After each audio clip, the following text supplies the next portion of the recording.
House will come back to order. This House will come back to order. Mr. Clerk, would you ring the bell, please?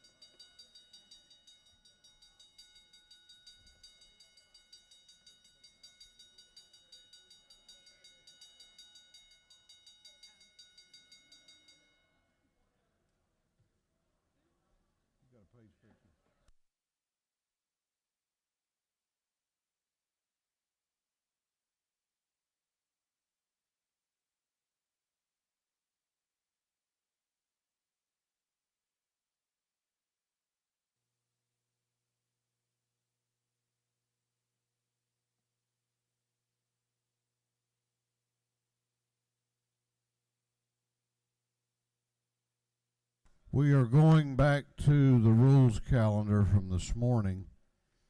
Clerk will read the caption to Senate Bill 68.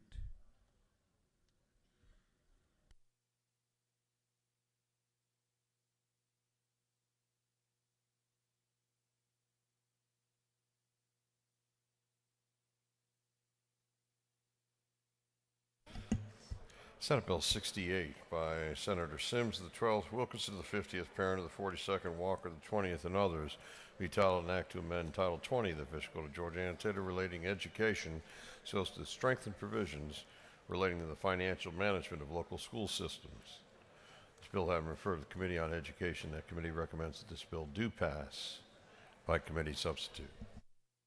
Chair recognizes Chairman Tanner to present the bill.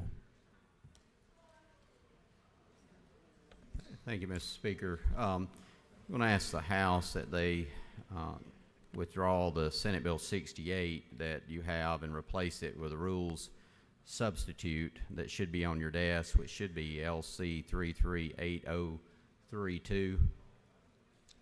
I'll tell you what that does. Senate Bill 68 does several things, and it has about 3 different pieces of legislation in it. They're all important pieces on their own. The bill seeks to address, first thing the bill does is it seeks to address school districts that have irregularities with their financial audit. This is Senator Sims from the Senate that put this together and did a great job doing it.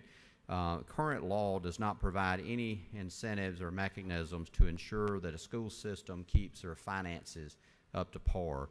Most of the issues are not malice, but many school board members aren't equipped to oversee the physical affairs. SB 68 would codify that the board needs to be accountable for the system's finances. It provides training and resources to get board members up to speed to manage the financial system of the school. And it sets three tiers of systems for the schools. One is low risk. They have a clean audit. The moderate risk have irregularities or deficiencies for the past 1 or 2 years. High risk would have irregularities or deficiencies for the past 3 or more years. So those are the ones that would be more serious. If you're a low risk, all you need is just some training that would be provided.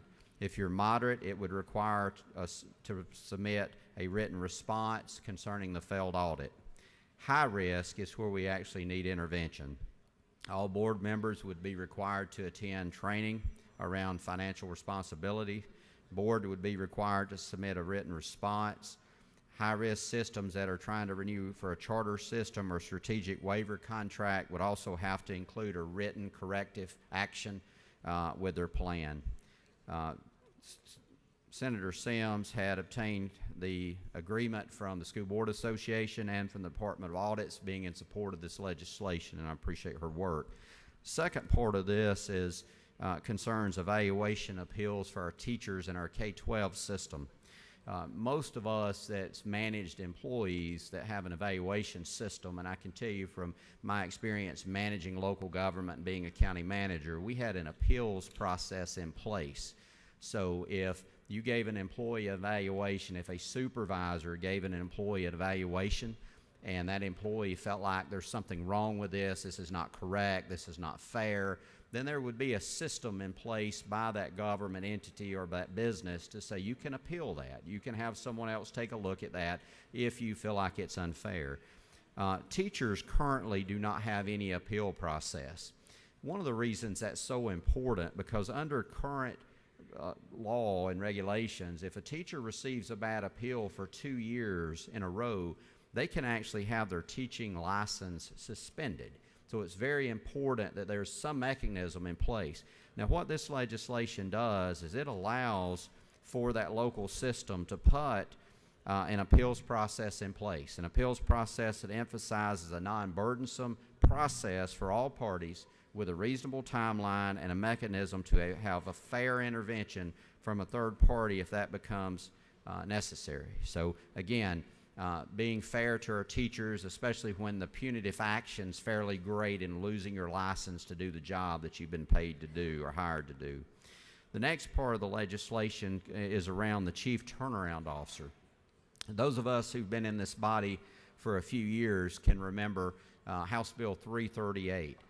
That was a bipartisan effort that the House Education Committee worked very hard on. It was some legislation that former Chairman Brooks Coleman, who a great member that was passionate about the K-12 and our children, worked very hard on.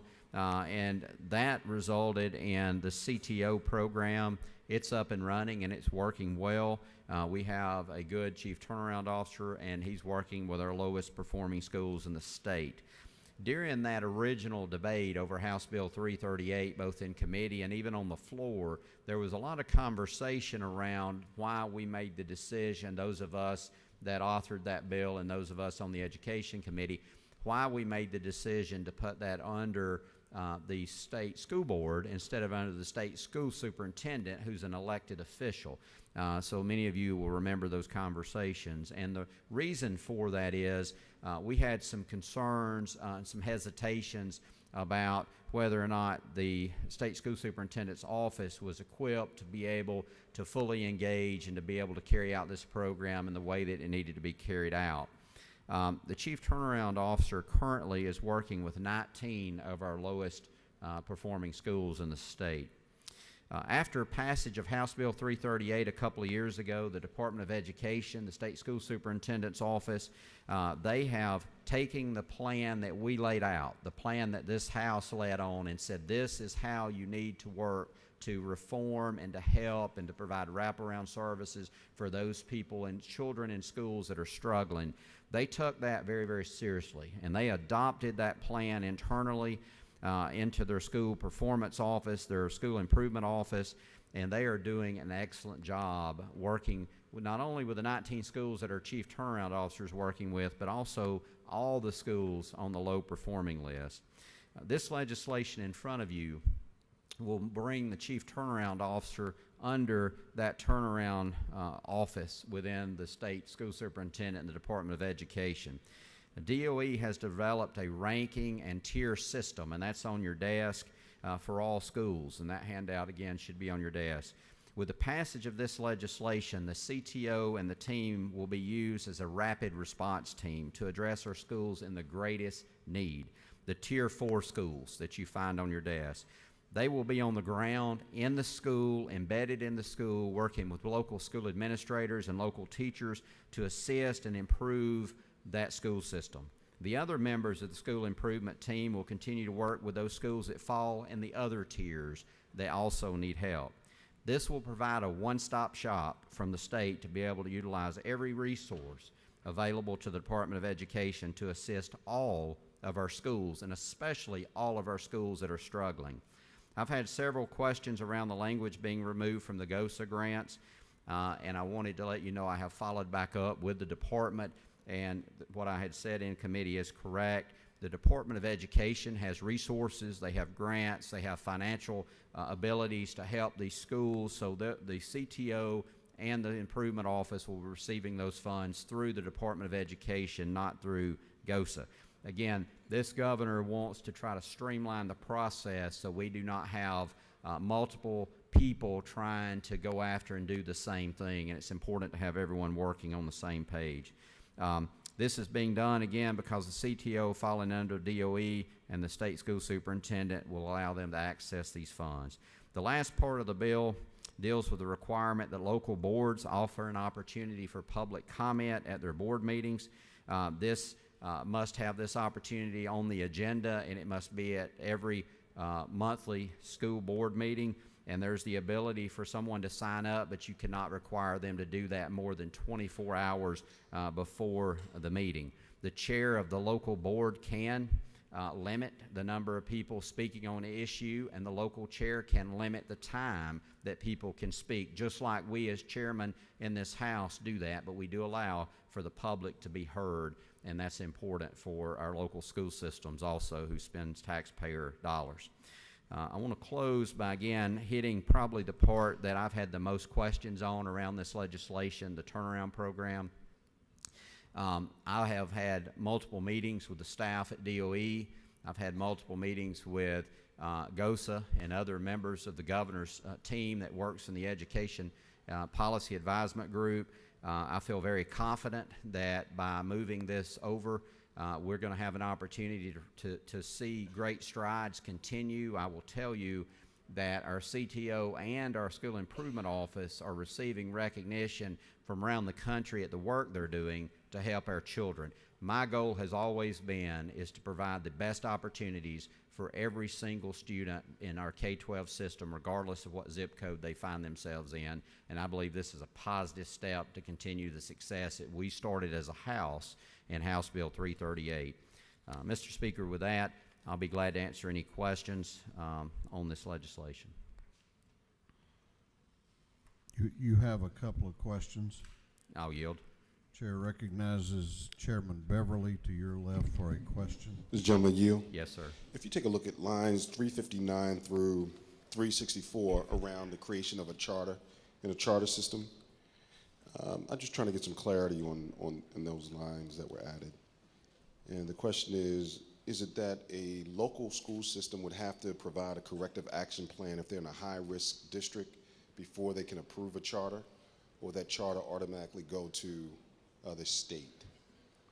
No, it's basically saying that a charter school is going to be treated like the other schools, and the fact that if they're designated as high risk, they're also going to have to provide a written corrective action, just like a normal public school would have to do. Okay, so can I ask a further Yes. question? Gentleman, further yield. So a charter school decides it wants to open up a local charter school. They have to appeal to the school board. Then that charter school, how would they submit a corrective action plan if they haven't opened yet? I guess is where the question is. Where would their corrective action plan come from if this charter doesn't exist yet?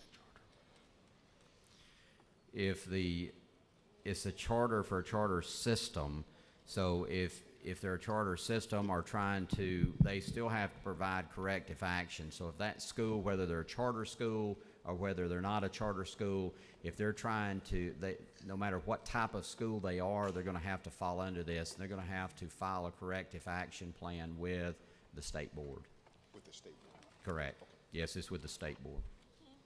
And that's a good point, is the corrective action plan is with the state board. The training will be set forward by the state board also. Thank you. Do you further yield? Yes, sir. Chair recognizes Representative Stovall to your left for a question.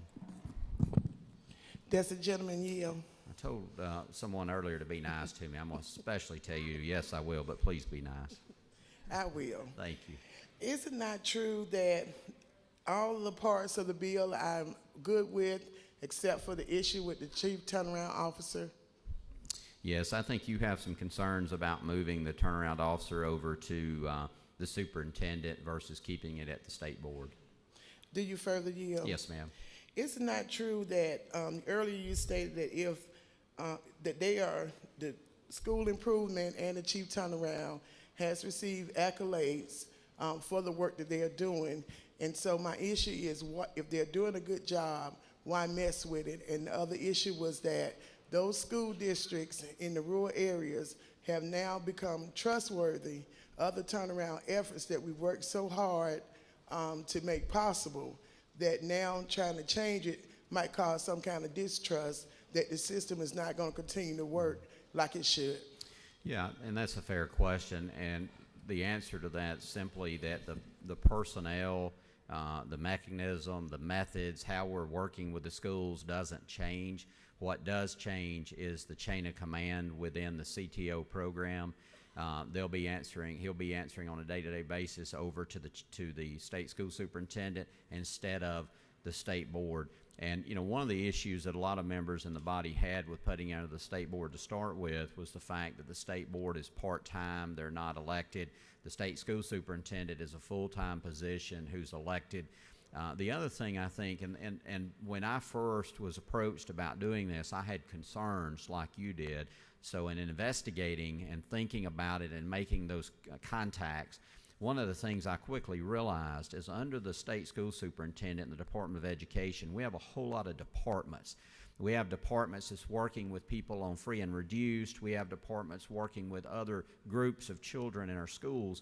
And by having everything under one umbrella, I think we're going to find that they're going to communicate better, they're going to be able to provide better services, and we're really going to be able to have better wraparound services. So I shared your concerns, and I know where you come from, and I know where your heart is on this issue, but I will tell you, I have come to the place where I believe this is the best course of action. But thank you. Mr. Speaker, No further questions. I yield the well and ask for favorable consideration. The gentleman, did you, and you may have done this, there are 2 Rules Committee subs with this bill. Did you? Yes, Mr. Speaker. I move that we withdraw the Senate Bill 68 that was originally on your desk and replace it with the rules substitute to Senate Bill 68, which is LC 338032S. So are you withdrawing LC 338027S? Correct, yes, sir. Okay. You have another question if you care to yield. Yes, sir, I'll yield. Chair recognizes Representative Lopez Romero to your left for a question. Thank you, Mr. Speaker. Do you yield, Chairman Tanner? Yes, ma'am. I want to thank you for always collaborating on your bills and taking into account not only us as your members of this body, but also the constituents that are affected by this. And isn't it true that Page and other teacher organizations have expressed now support for this legislation? Yes, ma'am. That's my understanding. Thank you, Mr. Thank you. And Thank you, Chairman. I will say this, I appreciate Paige and the other teacher organizations working with us on this really over the last 3 years. They've been great partners. Thank you. Mr. Speaker, with that, I'll yield the well and ask for favorable consideration.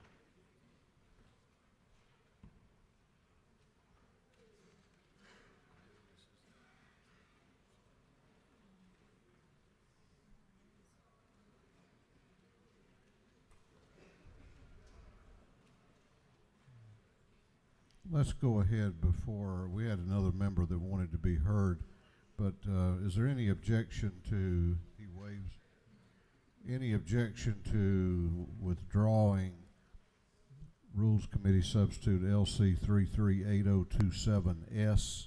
Is there objection? Hearing none, it is so ordered. Is there any objection to the previous question being ordered? The chair hears none. The previous question is ordered. Is there any objection to withdrawing the committee substitute? The chair hears none. The committee substitute is withdrawn. Is there any objection to adopting the substitute offered by the Committee on Rules? It is LC 338032S. Chair hears none. The Rules Committee substitute is adopted. Is there any objection to agreeing to the report of the committee, which was favorable to the passage of the bill? The chair hears none. The report of the committee is agreed to. Shall this bill now pass? All those in favor of the passage of Senate Bill 68 will vote aye. Those opposed will vote no, and the clerk will unlock the machines.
Have all members voted?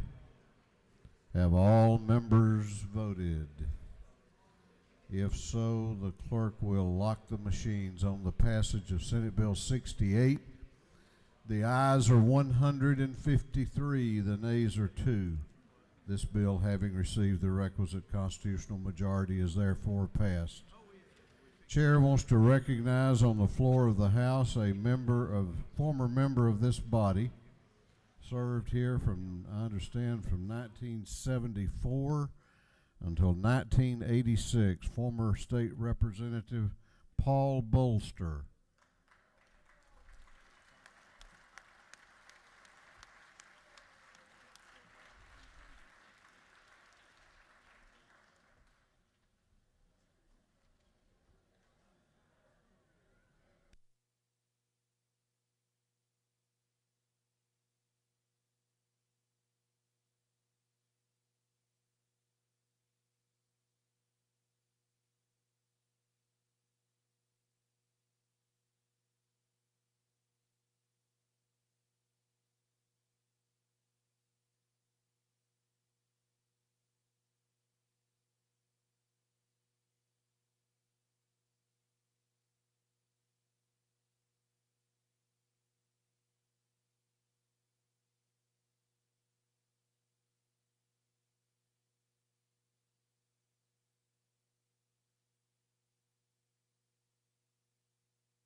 The chair recognizes Chairman Cooper for a motion.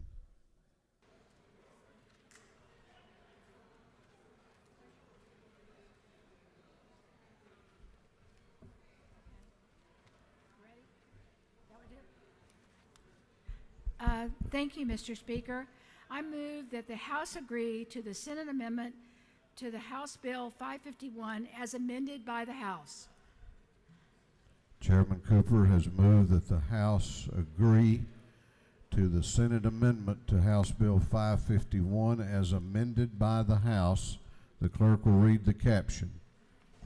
House Bill 551 by Representative Hill III, Caldwell the 20th, Jones the 91st, and others to be entitled an act to amend Chapter 13 of Title 16 of the Official Code of Georgia annotated relating to controlled substances so as to provide for legislative findings, to provide a definition, and to provide for the identification. Chair recognizes Chairman Cooper to explain her motion. Thank you, Mr. Speaker.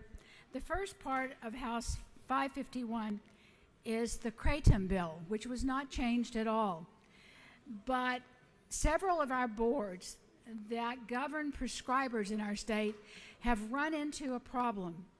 You know, we had made a rule that everybody that had a DEA number had to sign up for the PDMP. Well, if it was just doctors, I would tell you that we have about 700 that hadn't signed up by the deadline, and I would blame that on the fact that doctors are the worst people in the world when it comes to paperwork and paying attention. But it's not just doctors. It's PAs, it's a few of the nurse practitioners that have DEA numbers, and you know, it's dentists, and I'm sure there's probably a optometrist or so around that has that.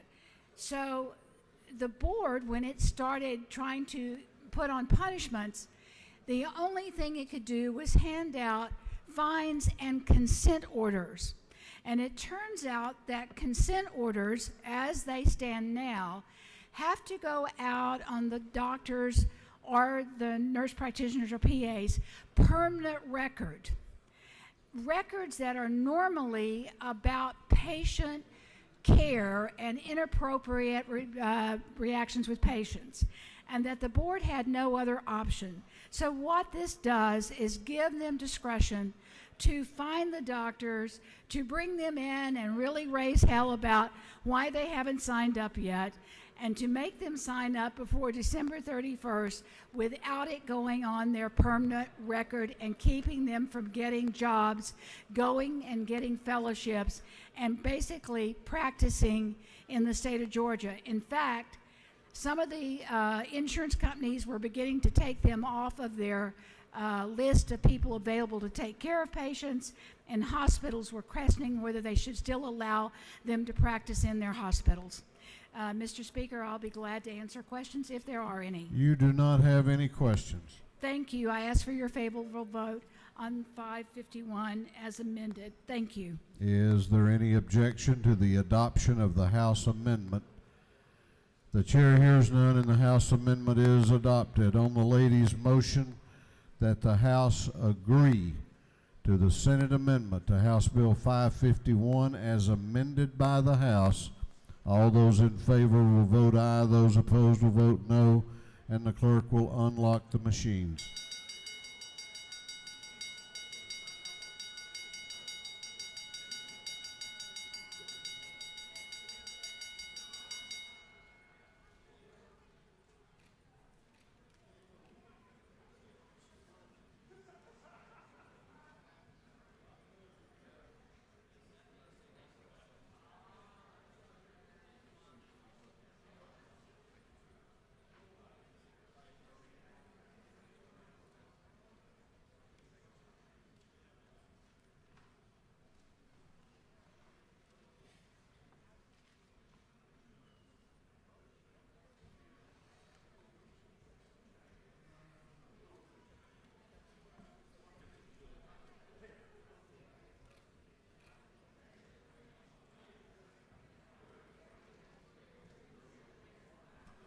Have all members voted? Have all members voted? If so, the clerk will lock the machines on the lady's motion. The ayes are 149, the nays are 1. This House has agreed to the Senate amendment to House Bill 551 as amended by the House. The chair recognizes Representative Gravely for a motion.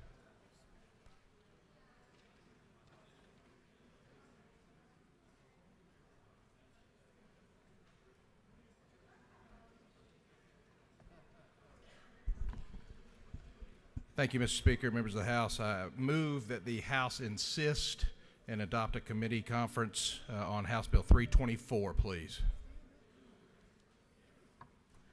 Representative Gravely moves that the House insist on its position in disagreeing to the Senate substitute to House Bill 324 and that a committee of conference be appointed. The clerk will read the caption. House Bill 324 by Representative Gradley of the 67th, Newton of the 123rd, Powell of the 32nd, and others to be entitled an act to amend Chapter 12 of Title 16 of the Official Code of Georgia annotated relating to offenses against public health and morals, so as to provide for the production, manufacturing, and dispensing of low THC oil.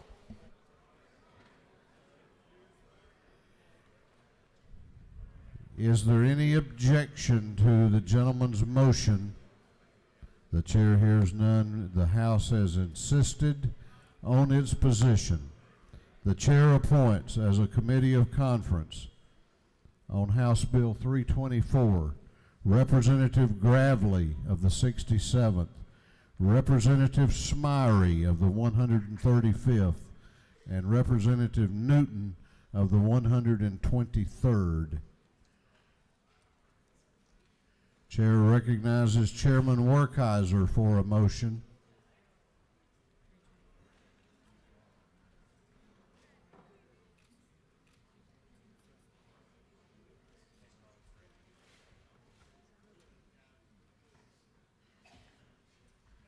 Thank you, Mr. Speaker. Would ask that I guess I'm making a motion to insist on House Bill 264 so we can add to those definitions and to appoint a conference committee.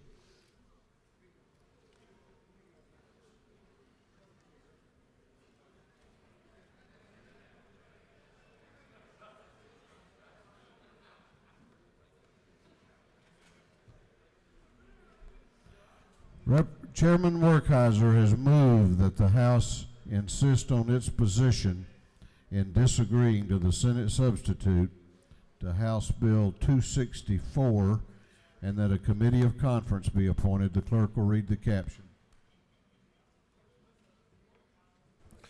House Bill 264 by Representative Werkheiser of the 157th, England of the 116th, Houston of the 170th, and others to be entitled an act to amend Article 4, Chapter 5 of Title 21 of the Official Code of Georgia annotated relating to public officials' conduct and lobbyist disclosure.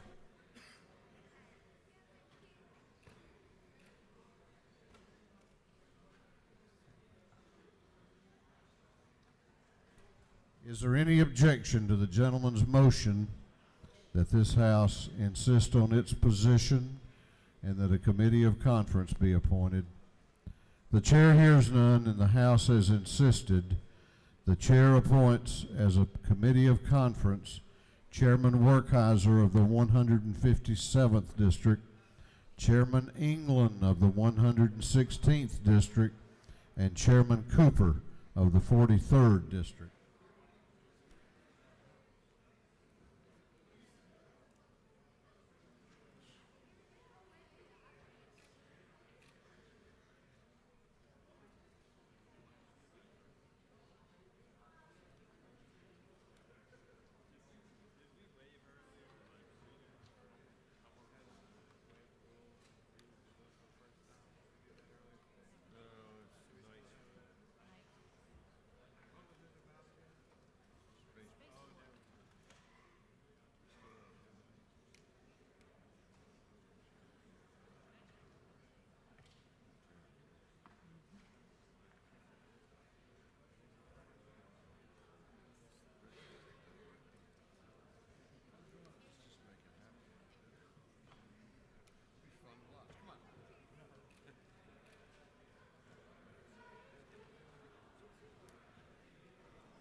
If you'll bear with me a moment, we're waiting on an update from our friends across the hall.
Okay, here's our posture.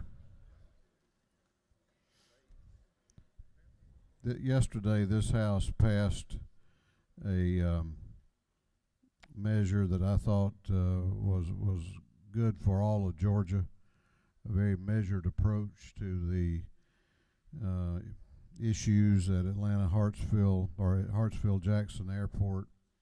The jet fuel issue we dealt with as we had dealt with earlier in the session, and then a very positive measure for rural transit that would have moved the state forward. The state Senate has now let us know that they don't even choose to have further discussions about those issues. So I'm going to, first of all, recognize Representative Beasley Teague. Don't you have a motion?